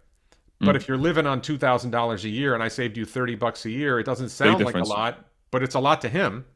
Yeah. Right? It's not a lot to you and me. You and I have more money than that guy does. Yeah. And you and I honestly believe my pod car, you and I would choose not to ride in it, because we want to ride in more comfort. We want to ride in more safety. We want, we're going to want a more comfortable experience. My goal is make it better than a rickshaw, make it better than a tuk-tuk, make it better than riding on a moped. I'm not going for making it better than a Model 3, right? I don't expect it to be anywhere near as nice as riding in the back of a Model 3. So, got it. And this would be an autonomous solution as well, or would this still require a driver? No. It would be making a deal with someone like Tesla to provide Robotaxi hardware. I'm not going to do the Robotaxi hardware, software, or network. It would be like, so it's a licensed Tesla, hardware. License the hardware and software to me, and we'll put it in the Robotaxi network, and you guys get a cut, and I pay you something up front for that. And I did have that conversation with one of the higher ups. That you like, well, let us know when you're making progress, and we'll talk about it. It wasn't no way we're going to work with you, Warren. It was, we'll see. And understandably, they're not going to shut down yet. And maybe they'll say no, and I'll have to work with somebody else, or maybe it doesn't fly and I lose my money. that's entrepreneurship, right? Yeah. I mean, it's a lot of risk taking. It's definitely a very interesting use case. I mean, majority of the people in the world that are alive don't even have access to affordable transportation. I mean, it doesn't exist, and a lot of it is because the infrastructure is not there, but it's also because the supply chain, the manufacturing, the thing that allows them to get that thing doesn't exist. Right. So, I mean, this could be one of the offshoots of why self-driving technology could be so impactful. Is now you enable essentially these underdeveloped parts of the world to have access to extremely affordable transportation. Right. Like, why not? It's accelerating the transition of sustainable energy and transportation to the rest of the world. And it's going to be freaking hard, though, man. That's going to be hard. No, I didn't say it was going to be easy, but you get started and you make progress, and you either succeed or you don't. One of the things you mentioned, the risk, when I see Lucid Motors and Rivian and even Arcimoto or Boxable, there's these startups that are building this thing that costs $12,000, well, $20,000, $50,000, $100,000. Your prototypes are really expensive. Because I'm targeting in my mind the long-term at-scale building cost of this thing to be less than $1,000, my prototypes won't cost. The risk I'm taking isn't as much because I'm building a smaller thing. And the other thing, one of the real advantages to this is a Model 3 battery pack is typically, let's say, 60 kilowatt hours. Right? So maybe the Robotaxi will have a 50 kilowatt hour pack. I'm making up a number. Mine will have maybe a 5 or 10 kilowatt hour pack. So if we're battery limited, if I can deliver transportation with a 10 kilowatt hour pack instead of a 50 kilowatt hour pack, we can make 5 times as many vehicles for society. That's one of the thoughts. All right, I wanted to move on though. Thank you for engaging with me on my podcast. Of course, no, it's a great idea. I mean, it's the concept is great. It's a really good idea. I think the question just becomes the difficulty of execution versus the value brought versus a say Tesla embarking on the same sort of mission and being able to utilize their existing supply chain to get, say, quote unquote, a much larger vehicle. But if even that society views that as affordable enough, it's a whole equation that you have to go through. But it sounds like you've thought about it a lot, and best of luck. I mean, I've thought about it too much. I need to do rather than think. And I am in the early stages of building my first prototype, which is really more of a proof of concept and cool. Prototype wannabe. It's in the garage. Yeah, man. Best I'm of luck work. with that. I mean, I'm, it's an awesome goal and an awesome mission. So best of luck. I really do wish you the most success possible. Yeah. yeah, no. That just to be clear, the beginnings of the prototype are in the garage right now, and the post is up on Upwork trying to recruit. And I think I may have somebody. Nice. The post is up on Upwork right now to recruit somebody to help me do the modifications I need to what I have, so that I can do my initial prototype and then head to a crowdfunding round. And Sick. and if I can raise $5 million, if you raise $5 million and you want to build a $100,000 vehicle, your crowdfunding money doesn't go that far. But if you want Right. to build $1,000 vehicle, then the $5 million goes a lot farther. A little easier. So, Yeah, okay, that's great, man. the last thing I wanted to talk about, sorry, there's two more things I wanted to talk about. Sure. Manufacturing efficiency for the next generation factories, and in particular for this Robotaxi platform. What do you see changing in Tesla's current? I think Shanghai, Berlin, and Texas are sort of state of the art. I think arguably Berlin and Texas are actually a half a generation ahead of Shanghai in terms of Probably. manufacturing efficiency. What do you see that Tesla might be able to do to generate increased manufacturing efficiency in terms of making vehicles with less parts, Yeah. making vehicles come off the line faster? Elon's talked about accelerating having the vehicles move, producing a higher volume out of the same space, getting more value out of the volume of the space. What do you see coming for the next generation factory after Texas and Berlin? Yeah, so the robotaxi idea I shared of essentially outsourcing general assembly, which is the most complex part of the manufacturing process, because that's where humans are involved, and you have to put a bunch of stuff in the car. That's where my head goes to. So you've eliminated the paint shop with Cybertruck. You've drastically changed how to build a car with front, rear, single piece casting, structural battery pack. So then my head goes to, okay, so by the time it gets to general assembly, this thing's pretty freaking automated. So where are the additional boosts that you can gain?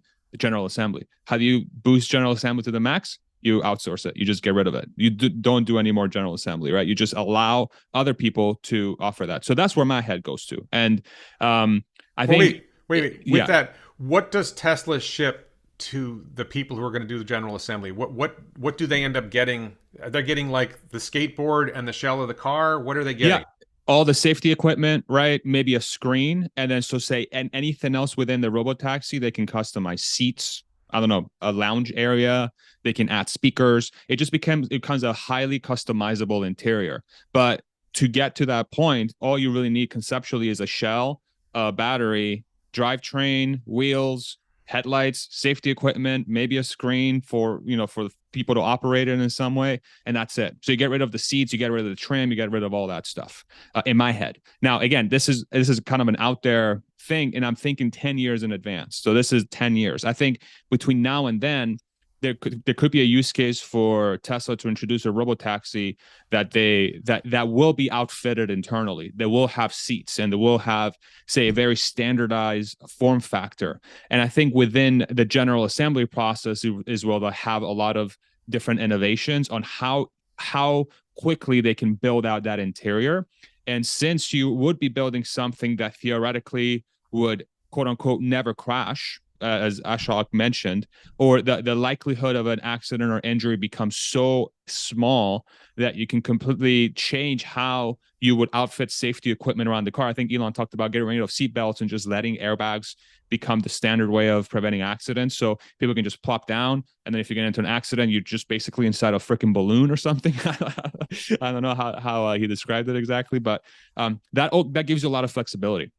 So there's going to be a lot of innovations from that perspective. The how you think about trim and how you think about the IP, the instrument panel. There's a lot of opportunities there. So generation one could be doing that within Robotaxi, removing some of those things and just making it much more clean and like just way less pieces within the car. And then long term, I think it's just getting rid of the interior entirely and then just build a shell, boom, and just crank those suckers out. 1 million a day. I don't freaking know how many you could make when you do that. I'm just throwing 1 million a day out there as a crazy number, but that's where my head goes towards. What do you think? Well, one of the thoughts that I've heard people talk about before was we're doing single piece castings for front and rear of the car. is there a theory that you could do single piece casting for the The whole whole car. chassis, or could you Matchbox single piece style, baby. casting, or could you do single piece casting not only for the chassis but for the frame of the car, the exterior frame of the car? Sure. Um, and then I just was watching. I think you know Jordan Giesecke. I was just watching Limiting Oh yeah. Factor. He just did a video talking about 4680, and he seems pretty confident that there's going to be a 4680 lithium iron phosphate battery cell. I Mm. thought Drew Baglino kind of cast shade on that idea in one thing where I saw him talking, but I thought Jordan was pretty compelling about why 4680 would make a lot of sense for lithium iron phosphate. And one of the things I've always wondered is, well, how do you make a structural pack with prismatic cells? And I'm not sure you can, but then I think BYD is kind of making a structural pack with blade batteries, and I think CATL may have a structural pack. So if you can Yep. combine a structural pack with a larger casting that just, I don't know how much you gain. I think there's so much gain from going to the single piece front casting and the single piece rear casting in terms of the number of parts you eliminate, the number of welds you eliminate, the number of steps in the manufacturing process. I'm not sure how much more going to a whole single piece casting saves Yeah. because you've saved so much on the first part of that process. I don't know how many welds there Yeah. are between the front and rear, and um, I think if you could literally cast the whole car in one shot, I guess I could see that making a huge difference. Not just for manufacturing efficiency, but actually making the car have better vehicle dynamics as well. Sure. Um, and then 48 volt architecture seems like something that I don't know if that's a manufacturing efficiency. That's an efficiency for the platform. Um, and you see it like they just removed ultrasound, the ultrasonics from the car.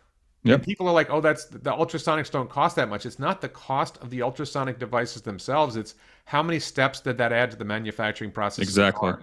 You've got Exactly. 12 of them.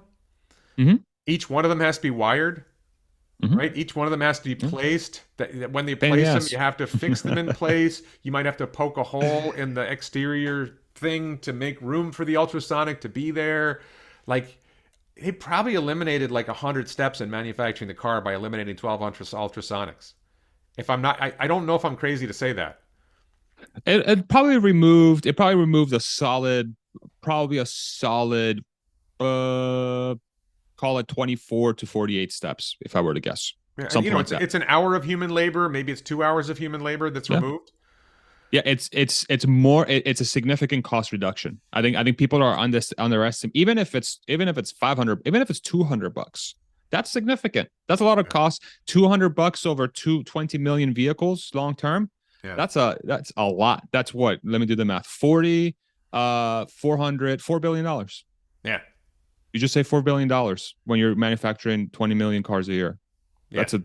You can do a lot with $4 billion. Yeah, that's a You good do a way of lot. putting it. You're saving $4 billion a year at 20 million Yeah. cars a year. Yeah, and also like when you reduce part If count, it's $200, right? Yeah, I don't know if it's $200. Yeah, no, but when you reduce part count, you're also reducing the number of things that can go wrong. exactly. Elon has talked in the past about how there's always some bottleneck. Whenever you're trying to increase production, there's some part that you're missing. There's some step that's taking longer than it should. If you can reduce part count and you can reduce the number of steps in making the vehicle, it's easier to optimize the rest. Yeah. So, Yep. all 100%. right. 100% agreed. I think we covered that topic really well. I want to move on. The last topic I want to talk about, and I think you might be able to relate this on a personal level. To some extent, I Sure. relate to this on a personal level. I can think of other people in the Tesla community. And Elon, let me start with Elon talked about this, that Elon is an engineer and an entrepreneur, and he created one company. He created another company. After PayPal sold, he had, I don't know, $150 million or something like that. Could have bought a yacht, blown all his money on hookers and blow for the rest of his life, and lived a happy life, supposedly, right? Who would ever do that, Warren? Yeah. Well, I'm kidding. no, but that's getting to the point that Elon, instead of doing that, doubled down. He built more companies. He keeps innovating. He keeps working crazy hours. And I think that's just, he can't do anything else. It's not so much a conscious choice as he just wouldn't be happy if he wasn't doing what he's doing. He would be miserable. If you said, Elon, you got to sit on the beach, sip drinks and have women, tend to you all day long, he would go out of his mind with boredom because his mind is racing. He's got things he wants to do. But he talked about so many other people who were successful entrepreneurs who build something and then they stop. And I think we've seen it to some extent in the Tesla workforce. I don't know if it's your personal situation. I know other people in the Tesla workforce who got to a certain point and they had this big pile of money. And it actually could be somebody who was in another company, saw Tesla, invested in it, got this big pile of money, and they said, wait a minute, I don't have to work anymore. Mm-hmm. And then they stop working and they stop creating and they stop innovating and they enjoy their lives to an extent. I personally think that's a dead end. I think that what gives us meaning in life is having a purpose, doing something important. That's why I could be coasting down the hill and I want to go build a stupid electric vehicle, even though I'm probably going to fail at it. Even though I'm completely Sure. unqualified for it, I want to build something. I think the drive to build something, the drive to do something, it's not to make the money. It's I have this idea and I can't let it go. But so many people drop out of entrepreneurship, drop out of the labor force and live an easier life. What are your thoughts about, I mean, is that something that you relate to? Is that something you feel like you've done? Do you see others in that situation? What's your thoughts on that?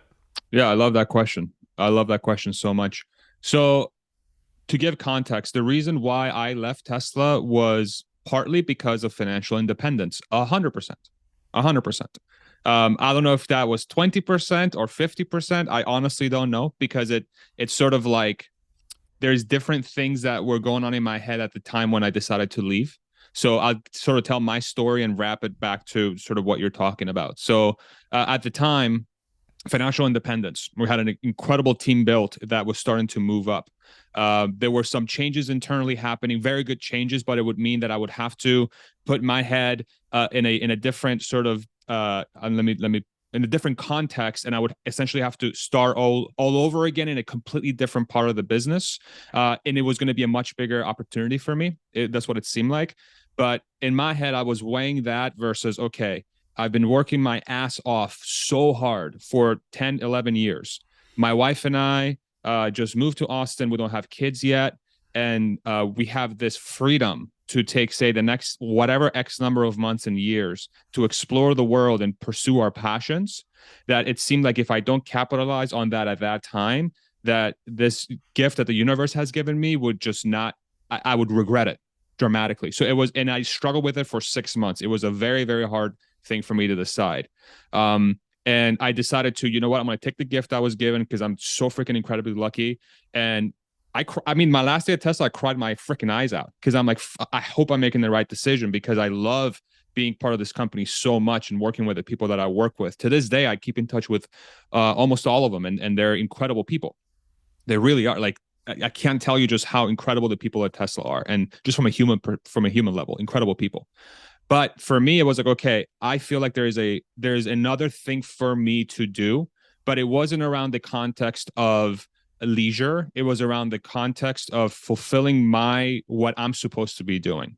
And even though I know I was good at Tesla and I know I brought a lot of value and I was able to lead teams and feel incredibly proud doing so, I feel like for me, I have a different calling. I don't know what it is. To this point, I don't freaking know what it is. But I can tell you very, very, very, very confidently that within 5, 6 weeks of me leaving Tesla and trying the leisure life, I was losing my freaking mind. I could not, like, my wife is like, figure out something to do, or I'm just gonna freaking kick your ass because you're becoming so annoying. My hobby was poking at her and annoying her because I'm like, I don't know what to do. I literally don't know what to do. I'm like losing my mind, you know? And so that was a gigantic learning lesson for me, is that I was able to now figure out who I was as a person. I can't sit still. I'm not wired that way.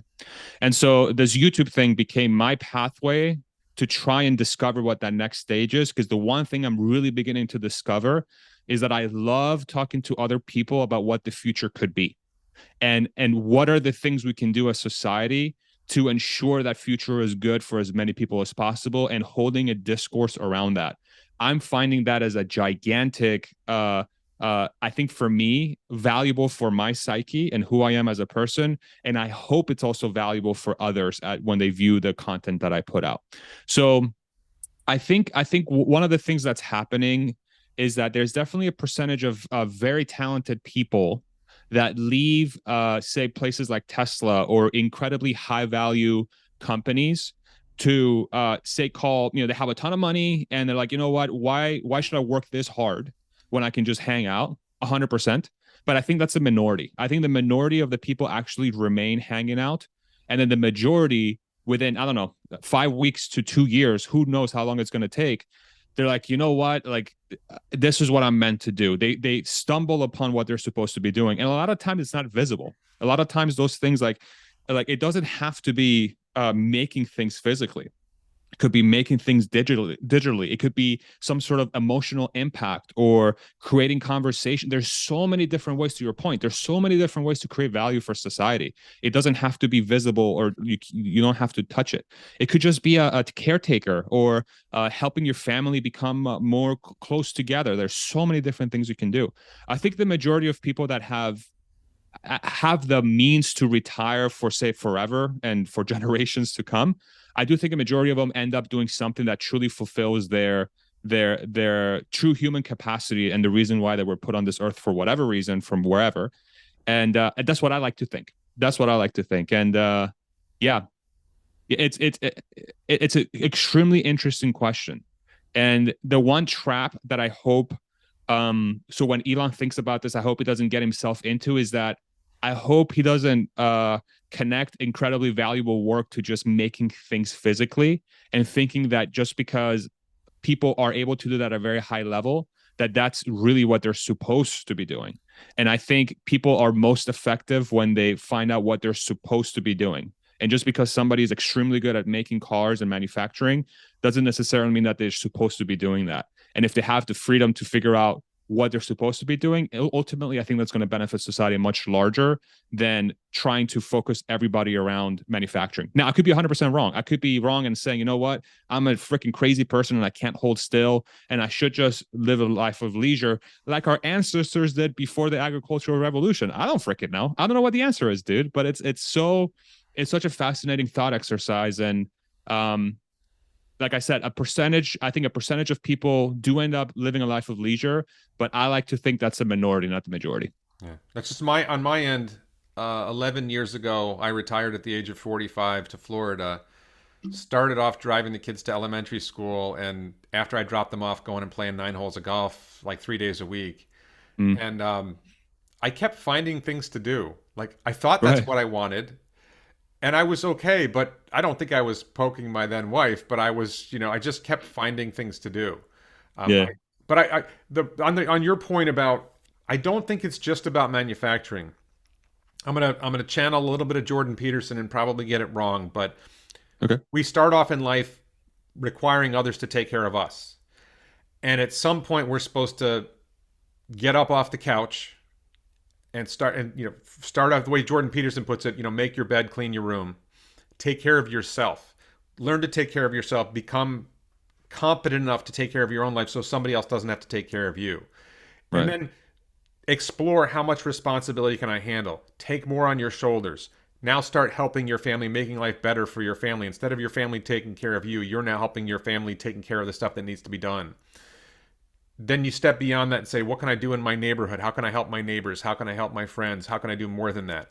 And I think starting a business and creating jobs, you're creating jobs for people, you're providing services or products to people, you're taking more on your shoulders. And the game of life, in a sense, is how much can you carry on your shoulders? How many people can you help? And if you do Mm. something at scale, whether it's manufacturing or software or whatever, you're helping more people. Now, on an individual level, you might help one person a lot, but if you help other people a small amount, but you help millions of them, you're probably adding more value. And so I Sure. think that's what Elon is doing. I don't think anybody's taken more on their shoulders than Elon I agree. in the entire history of the world. He's. I mean, I don't think he's employed more people. I don't think he's the largest employer in the world, but in terms of He the probably will be.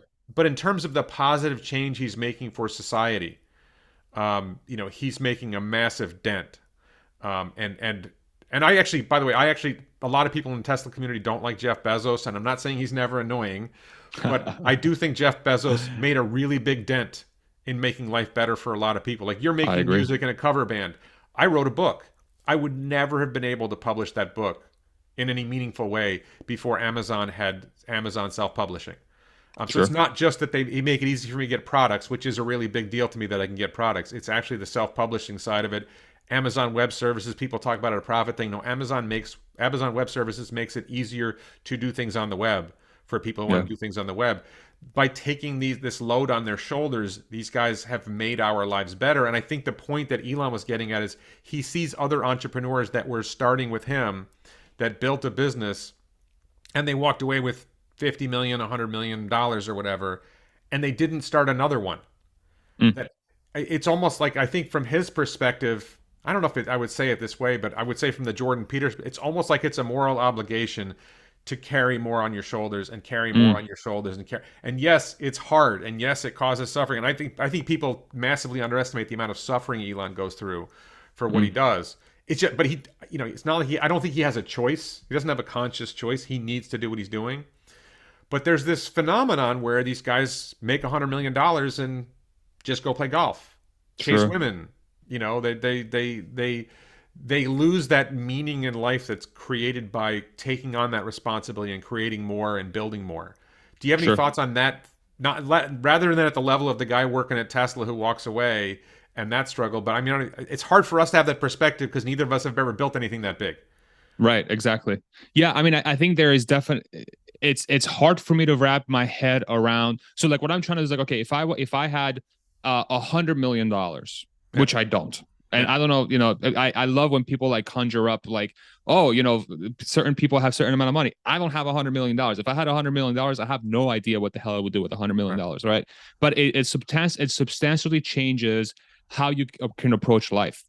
I think what it comes down to is like what the people that achieve that level of financial freedom or achievement from a financial perspective, what do they have access to that would make them feel like they don't want to re-enter the workforce, right? So, and I wonder if during like when you approach that level of wealth, do you just have you just have different things that appeal to you and make it impossible for you mentally to re-engage to back to pain. Pain sucks. like Yeah, like building things sucks. That's what it comes down to. It yeah, sucks so bad. It sucks so bad. But if you can get over the hump and make it, it feels incredible. But you have to, it's sacrifice, man. And I 100% agree with you. I think people underestimate and underrate just how much sacrifice and pain goes into truly building things and making an impact. It sucks for like 95% of the time. But some people just they feel like they have to do it. Um, I don't know. It's such a fascinating question. It's impossible for me to answer because I don't know what the psychology is of being that wealthy. I just don't know. But I do think something changes. I think something changes at that level where the percentage of people that would re-engage in that pain and suffering to build things are becomes less and less like part of what you're chasing, because the things that could distract you from that and make it feel as if you deserve to embark on that journey increases because you just have more access to things, right? hmm. I have no idea, dude. It's such a fascinating question. I have no idea why that's the case, or I don't know, dude. I, I I have no have I have a. no answer. Tell me what you think of this theory. So Yeah. most of us start off not that wealthy, and we experience life the way everyone else largely experiences life. And at some point, you see, like, I see this pod car thing, and I see, like, wait a minute, transportation's an issue. I think I have a way of. We see a problem, and if you're closer to the level of the people who have that problem, um, actually, I have another idea for a housing startup, and I actually relate Okay. more to that one in that sense. But you see a problem because you're somewhere near the level of the potential customer base. It's easier Mm. for you to see how I can solve that. Once you've got $100 million in the bank and you're living a life of luxury, it's harder to see problems that will appeal, solutions to problems that will appeal to the mass market. Steve That makes Jobs is an sense. exception to that, right? Steve Jobs has all the money in the world, and he like had a vision for the iPhone, That right? makes sense. Do you see that game changing change that can make life better for large numbers of people? I think it's harder to see when you're flying around in private jets. It's hard for you to see how am I going to make transportation better for people who can't afford to fly in a private jet. That makes If, sense. if I live in a $10 million house, it's hard to see how can I make life better for people who are currently paying $1,500 a month in rent. And I think I can have a solution that'll have them paying $1,000 a month in rent and living better. That makes sense. Yeah. I, I mean, I'm wondering if that's part of it, It has and to part be. of it is just the desire's gone. Like you, I mean, your point that I didn't really appreciate is the level of pain, like I have this hobby project in the garage and I think somehow I'm going to turn it into a business. Like, Mm-hmm. I'm pretty sure I don't appreciate the amount of pain I'm going to go through if I'm going to succeed. Mm-hmm. I think it's going to be, it's probably a lot harder. And I'm completely unqualified for this. However hard do you think it's going to be, 10x it? And then probably 10x it again. Yeah, exactly. Probably. Yeah, Yeah, it's going exactly. to be, well, that's Yeah. one, but that's one of the points of the podcar idea is like I'm driving towards like ridiculous simplicity. Like the simpler you make your project, the easier it's going to be. There's going to be other problems that are going to be hard. Don't make the manufacturing as simple as possible so you can focus on the harder problems like how do I get that country to let me in? The Right? counterintuitive thing is that simplicity is the hardest thing to do. Yeah. It's Yeah. extremely counterintuitive. Like it's much easier to make something complicated and make it work than make it simple and make it work. Making it simple is so much Right. harder. Right. So much harder. Yeah, dude, it's I think the point you made around the what you get exposed to as a human being and that thing being the driving factor behind the willingness to go through the pain to bring value to people, I think is a giant part of that equation. And that's why I think making sure that you're truly part of society in as many different ways as possible, it's extremely important if you want to be useful. Like I can see my like I can feel myself if I don't engage with, say, people, just go out there and talk to people and just connect with human beings from any walk of life. Naturally, I don't know if it's baked into our DNA, I naturally just start forgetting about them. Or I could just be a shitty person. I don't know. I just start forgetting about it. And I'm like, oh, look at this cool thing. Oh, look at this shiny thing. I'll just play chess for 8 hours a day. I'll play video games for 12 hours a day. You know, I'll just go on trips that are super fun. Like the equation starts to change. And then I have to make like, okay, crap. Like, don't forget where you came from, right? Like, don't forget the fact that you have to like keep being a human being. And then that naturally, then I think it lights a fire within you that says, okay, I feel like I'm part of something and I want to do what I can to make it happen.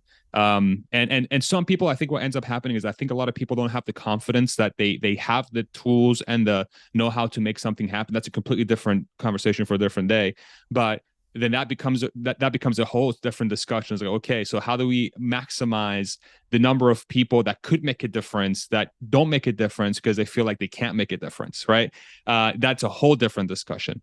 But I think your point is super valid. And the more you're removed from the people, the things that need to be worked on aren't visible, so you don't even know you have to work on them. And that overlap of I can and like I can because I want to, I can because I have the skill set and I see it as an opportunity. That overlap needs to exist for somebody to be like, okay, I'm going to take that on. And if you remove one of those variables, forget it. It's never going to come to fruition. It just won't, because you don't even know the problem exists. That's a brilliant point, Warren. I think that makes a lot of sense. All right. Yeah. So I know you have something coming up, and I want to give you a break before I believe you're going to be speaking to the wonderful Ellie for Alien Yes. Space soon. Yes. So I want to free you up for that. I just want to tell you before I close. I want to tell you I think you're a massive contribution to the Tesla community. Oh my God. I'm really happy to have you on YouTube with us. You might be stealing some of my views, but I can get over it. Maybe I'm stealing some of your views, but we can work together. And I met you in person. I think we met in Austin, and Yes. tremendously warm person in person as well. Oh, Thank you so much, Warren. you mentioned your cover band. Do you have any shows coming up? Oh yeah, we're trying to book one, I think, in the next month or so. We played our first one last month. The name's Chat City. So if you want to look us up, chatcity.com, the dumbest name ever, but we're all a bunch of people, a bunch of dumbasses. So, but yeah, it's, I'm so happy that I got to re-engage with that side of my life. And that's one of those things like music makes me happier and it makes me a clear-minded person, which I think enables me to tackle what I feel is valuable better. And so I'm extremely, and that's like one of those things, like it's an art that I think makes me a better creator in some way, shape, or form. But chatcity.com, check us out. Chatcity.com. Absolutely. My pleasure. Thank you very much. I echo the same sentiment. I do feel like you're a very big part of this community. And I love just how, and I think I said this to you before, you say it how you see it. And I think more people can learn from that because it takes a level of, I think, confidence, and it takes a level of like you're just putting it out there and you're not necessarily like looking to appease people or like drive the conversation because of some sort of agenda you have. You're just speaking your mind, and that's extremely important. Even if I disagree with you, I love hearing your perspective because it helps me work my own thesis out in my brain. And ultimately, we're all human beings and we're all in this together.